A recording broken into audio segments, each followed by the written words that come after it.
And then I was,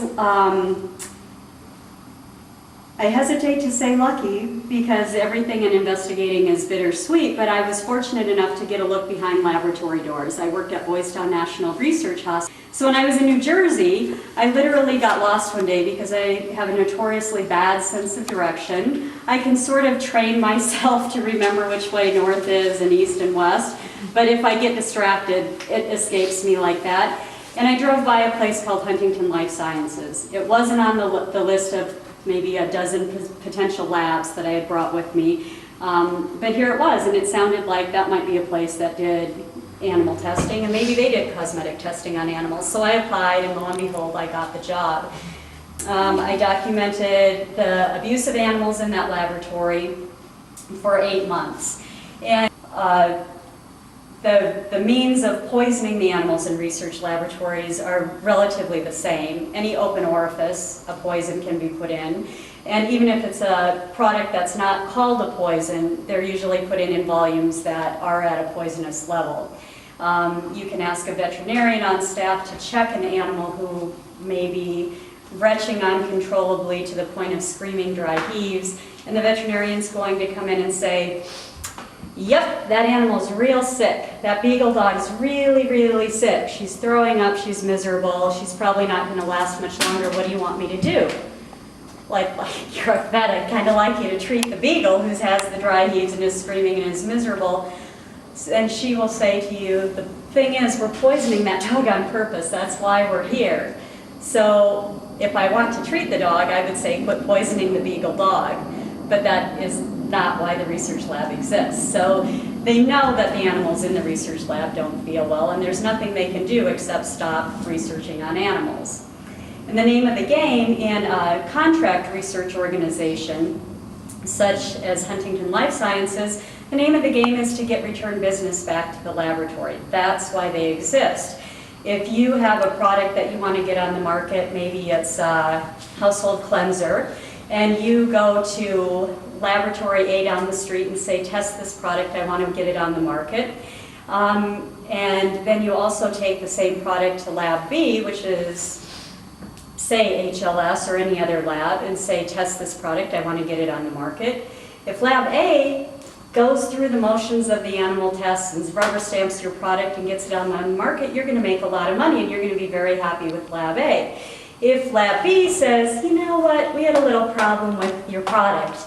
The product seems to cause convulsions in the test animals and we don't think it's really safe for human beings. I think you need to go back to the drawing board, come up with a new product and come back to us. The next time you have a product to test, which laboratory are you going to choose? You're going to choose the one that rubber stamped the product and got it out on the market fast, regardless of what the test results said. You're probably not going to go back to lab B, who said go back to the drawing board. You've already wasted millions of dollars, but we're not going to suggest that you put this product on the market. So that's the name of the game in a contract research organization. They need that return business to come back. They need those contracts to come in. They need to have more and more animal tests to keep themselves in business. Realizing that in order to clean up this industry, you have to abolish this industry. There isn't a humane way to do animal testing. There's always going to be shortcuts, and there's nobody to watch it. Laboratories are self-policed. The actual nuts and bolts of animal testing is ridiculously flawed. You've got, I'll give you an example of one common method of delivering a substance to an animal is capsule dosing. And we'll use the beagle dog, for example. And you have a gelatin capsule with some kind of substance inside. It could be a weed killer, it could be a floor cleaner, it could be a diet pill. We don't know what's in there. It could actually even be a drug that's already stamped for use in humans. It could be a name brand drug that you might have already in your medicine cabinet at home, and they're still poking it down the throats of the beagle dogs. Doesn't make any sense at all. But you take, the capsules are literally, the dogs are pilled, and probably most people have had to put a pill in their animal's mouth at home. They're shoved down the animal's throats, and the dogs are pretty clever especially, and they get really good at kind of coughing them back up after the lab technician has left the room. So you might walk through a room, and out of 40 dogs who have been dosed, you might see 10 capsules lying in the bottom of the cage that the animal has never ingested. Maybe later in the day or the next morning, somebody else will walk through and go, oh, look, there's the capsule. Dog 1420 didn't take the capsule. Put it down the animal's gullet.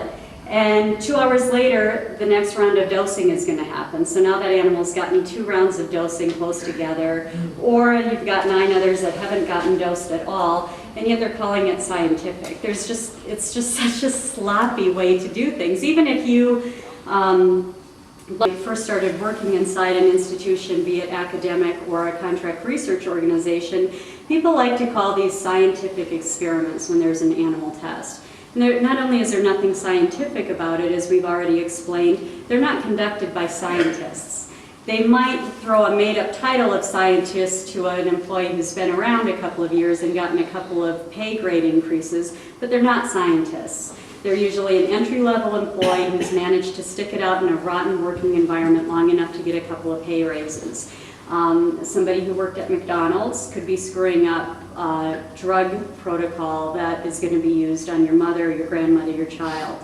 I've had the unfortunate task of looking at animals after they've received a high dose of a medication that has to remain nameless for a long time, and pulling other people into the room and saying, isn't it odd that all these dogs in this high dose group 4 are barking at the door when all the other dogs bark, but I can stand right in front of them and they're still barking at the door? And then if you clap, then they swing around and look at me and bark. But it seems sort of obvious from a layperson's view that these dogs don't see anymore. Well, who cares? That's really not our job.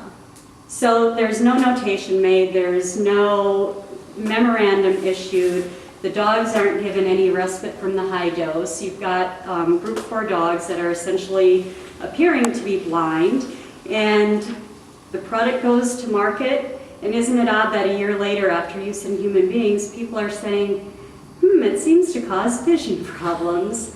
Well, that wasn't ever part of what the lab was looking for. The lab was looking for a standard CYA, or cover your ass defense, if anybody decides to take issue with any of the products or drugs that they've used that were provided to them, because they managed to make it through this convoluted set of loopholes that got it on the market in the first place. And you know that they're subjected to the miserable things, whether it's continual blood draws or electric shock, electroejaculation, or whatever it might be.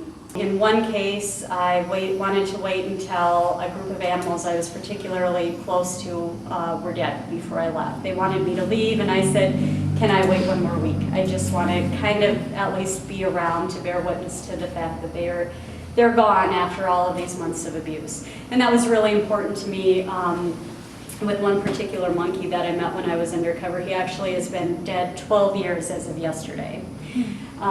So it was important for me to know that he actually was euthanized, or in this case killed, because the euthanasia protocol in that particular laboratory didn't require that the animals be euthanized. They required that the animal's throat be slit. And I don't call that euthanasia, that's killing. Last dose